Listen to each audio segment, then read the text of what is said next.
It's the nuts and bolts of Monday Night Raw.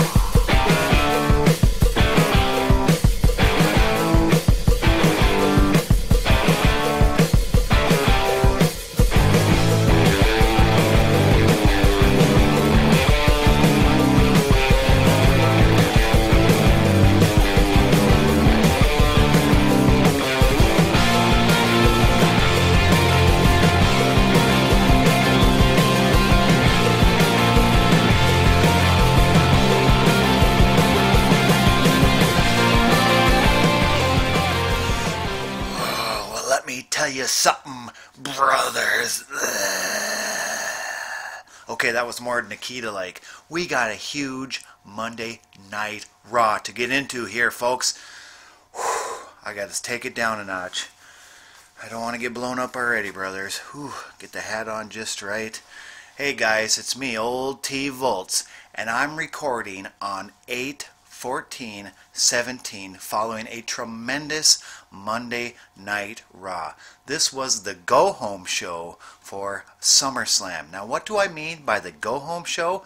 Well, the go-home show is known as the last televised event, I guess, heading into a big pay-per-view. This is where they drive home all the angles and all the matchups that are going to be happening at the big event, and they certainly accomplished that with a tinge of things to come possibly after SummerSlam, but we're going to get into that soon. Hey, before we get going, go ahead and like this video, go ahead and comment below, and subscribe. One Wrestling puts out so many great pieces of material. Of course, we have the Nuts and Bolts shows, we have SmackDown reviewed, we have Impact Wrestling with Big Ray, all kinds of stuff, all kinds of articles and columns on onewrestling.com. There's prediction shows. I can't even go into all of it right now because we want to get into this. And we started off hot. Let's go over some of the bigger matchups that happened on Monday Night Raw.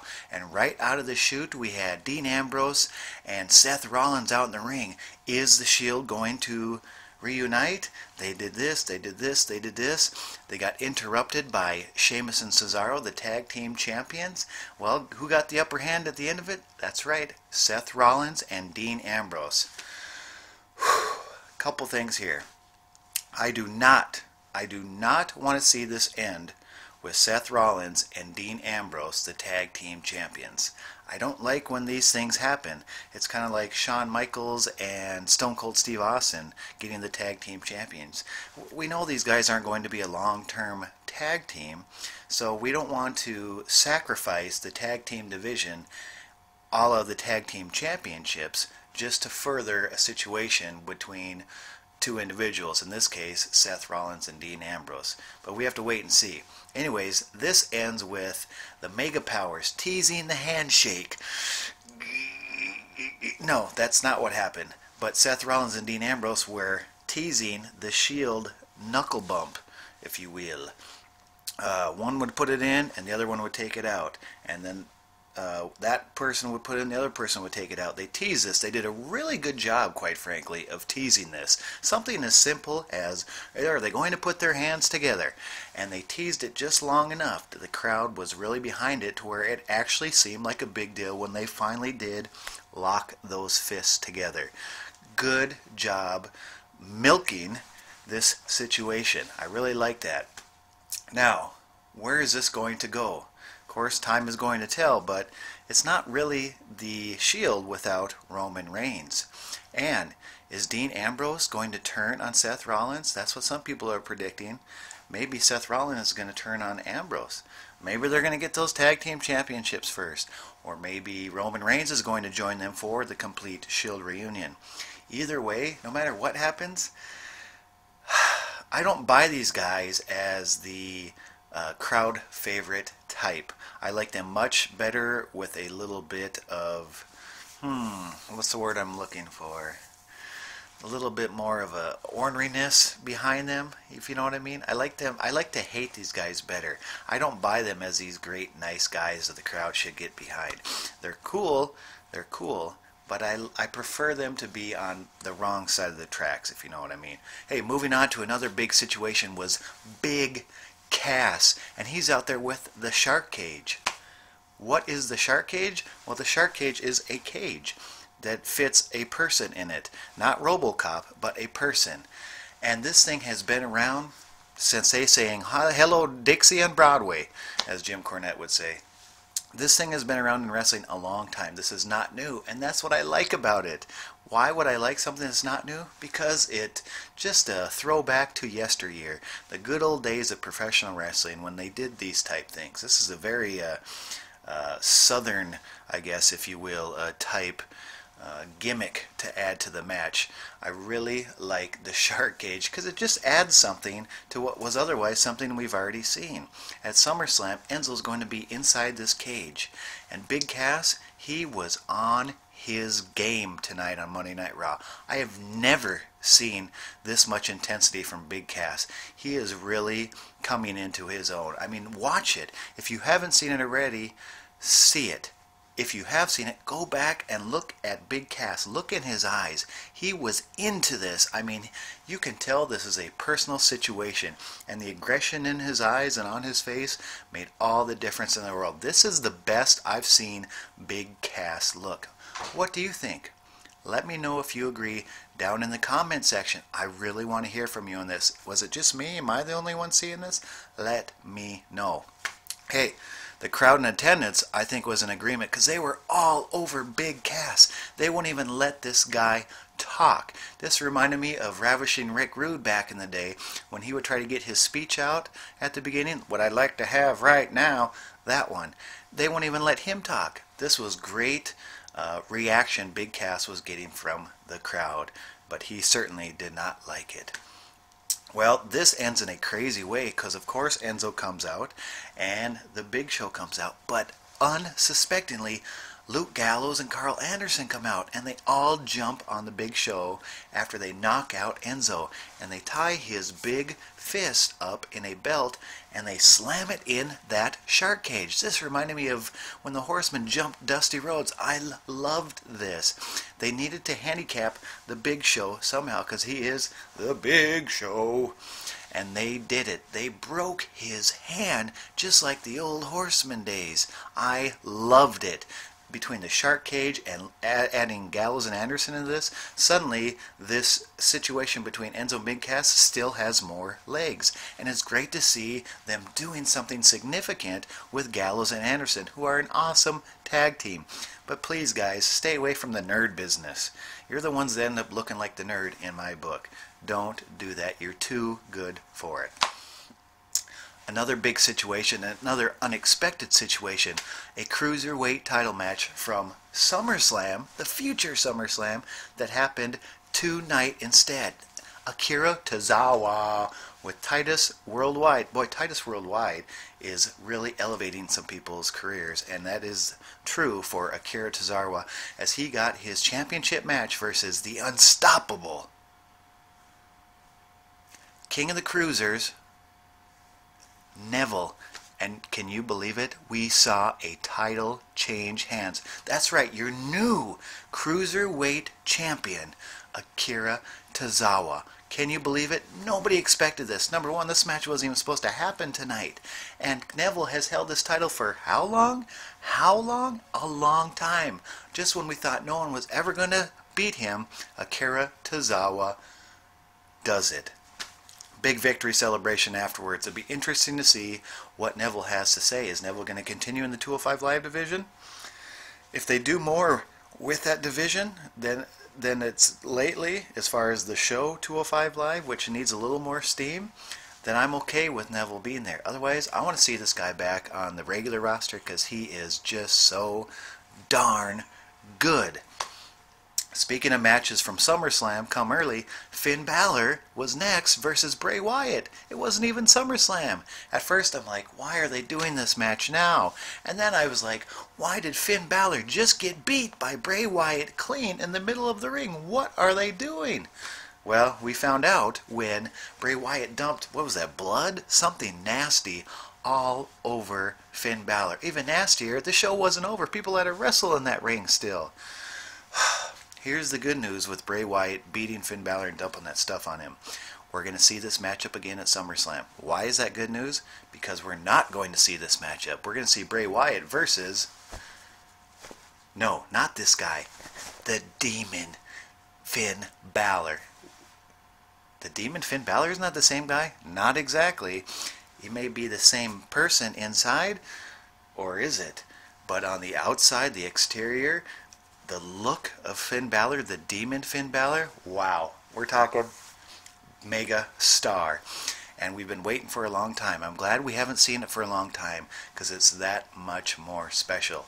What does this mean going forward? We're going to find out at SummerSlam. I'm not going to predict this one. You're going to have to tune in later on in the week at One Wrestling for the prediction show, baby. Yeah. Okay, we're not going to Nikita Koloff right now. Guys, let me pause for a minute, and I want to send out my prayers, my thoughts for this guy right here. Nature Boy Ric Flair. Of course, you've probably seen in the news he was hospitalized. There's a lot of different reports about what exactly he was in there for or what exactly was going on. Really doesn't matter, does it?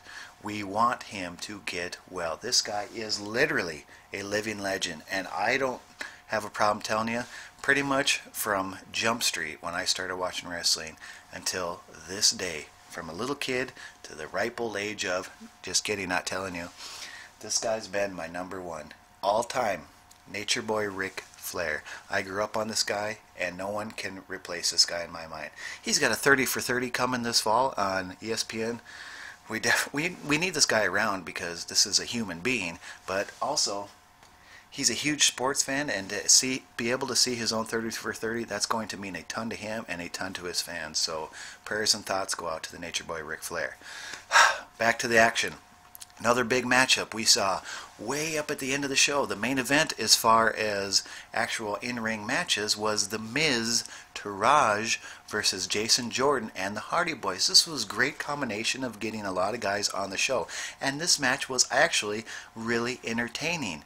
Now, it is so good to see The Miz Taraj in so many high-profile matches lately. I love this guy.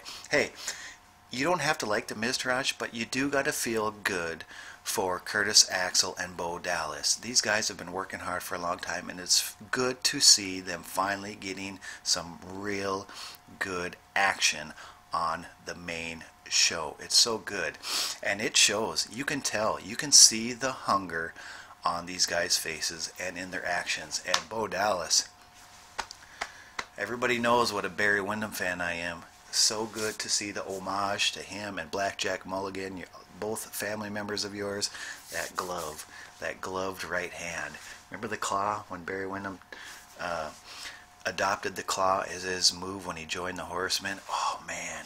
Now of course everybody knows I'm a huge Von Erich fan, but I'm also a big Barry Windham fan. They both use the claw. Jeez, I guess that means I'm a big claw fan. Crazy, huh? I used to throw one of those numbers every once in a while on people. It didn't quite have the same effect as those guys, though. But anyways, I love the Miz Taraj. I think they're great. And Jason Jordan, jury's still out. Is it going to be like The Rock when he came in and everyone was expected to really cheer for this guy? I don't know. I don't know if the crowd's buying into this. Time's going to tell. But the Hardy Boys, of course, they had a big matchup versus Dash and Dawson. Unfortunately, now it's Scott Dawson's turn to be injured, so we're not going to see that matchup. So it's good to see them being used somehow. They're not broken yet, which many people are hoping will happen, but they did win this matchup. Bo Dallas took the pinfall only after taking 3 devastating moves from one from Jason Jordan, one from Matt Hardy, and one from Jeff Hardy. So they pick up the win. The big one of the night. We're going to save that for the end. We're going to save that for the end. In other news, Nia Jax lost to Sasha Banks. She's now the #1 contender for Alexa Bliss. We'll see that at SummerSlam. Elias Sampson did not have a match with R-Truth because he beat down R-Truth as soon as he came in the ring. But, wow, that Elias Sampson, really like this guy. He's an old school type wrestler. Nothing fancy in the ring, but he gets the ire of the fans. And that's what we want as fans, right? We want to be able to hate some guys. We don't care about the fancy moves, really. I mean, they're neat to see, don't get me wrong. But it's about that That it factor that they talk about, I think Elias Samson has it. And boy, this guy reminds me of Hercules, and look, can't believe his name is Samson. Mickie James picked up a win over Emma. Emma was wearing some weird lipstick. It was, I don't, go and see it for yourself. Let's see, what else do we got here? Boom, boom, boom, boom. That's it for other news. That's right, because all the news was big news. WWE did a great job in the Go Home show. Here was the big news. Brock Lesnar comes out, the Universal Champion, Brock Lesnar. And Heyman, can this guy talk people in the seats? He's doing exactly what he gets paid a ton of money for, and talking people into the seats. What do I mean by that? I mean by just merely him talking, you want to go pay your money to get a seat at SummerSlam to see that fatal four-way happening for the Universal Championship, and he does just that. Up next comes Samoa Joe. Up next comes Braun Strowman, looking leaner, and I mean down here, not anywhere else. This guy is huge. And then here comes Roman Reigns. And you know what this means. When these guys four are in the ring, they were not just standing there. Boom. Katie barred the door. We had a Pier 6 brawl. This ends with a pull apart from the security, and then eventually, because they weren't cutting it, the entire roster between the two really big dudes, the match that seems to be the money match now, Brock Lesnar and the monster among men, Braun Strowman. This was huge, baby. Now, why is this the money matchup? Well, because the other combinations, quite frankly, we've seen, and people like something they haven't seen, and we haven't really seen Brock versus Braun. I don't think SummerSlam is going to be the end of this situation. I think, which means, I don't want to get into predictions, folks. You're going to have to tune in later in the week for the prediction show, baby. But for now, this was a great Monday Night Raw as far as go-home shows. Do you agree or disagree? What do you think about these situations? What do you think about what they're doing with Luke Gallows and Carl Anderson now? What do you think about Elias Samson? What do you think about Emma's lipstick? What do you think about the Miztourage? What do you think about the Demon Finn Balor? Hey guys, you know what I noticed about this show? The WWE is in good shape. They got some great young talent. We're talking like Elias Samson, big cast. These guys are just, they haven't even reached their peak yet. How about the Miztourage? The WWE is in good hands, and they're doing a really good job with bringing along younger talent. We all like the big stars. We all like the Brock Lesnars and guys like that. But let's face it, these guys are not always going to be around. And it's good to see future life coming up from lower in the card. So really good. The WWE Monday Night Raw, specifically what we're talking about right now, is in good shape. Guys, join us for our Nuts and Volts shows on Mondays and Wednesdays. Connor Fabe for SmackDown. Of course, the awesome, the amazing, the really good-hearted, sorry Ray, I'm calling you out, the good-hearted Big Ray for your Impact Attack, and all the shows. I don't want to go into all of them right now, because we gotta go, baby. We're gonna go big and big down on Venice Beach.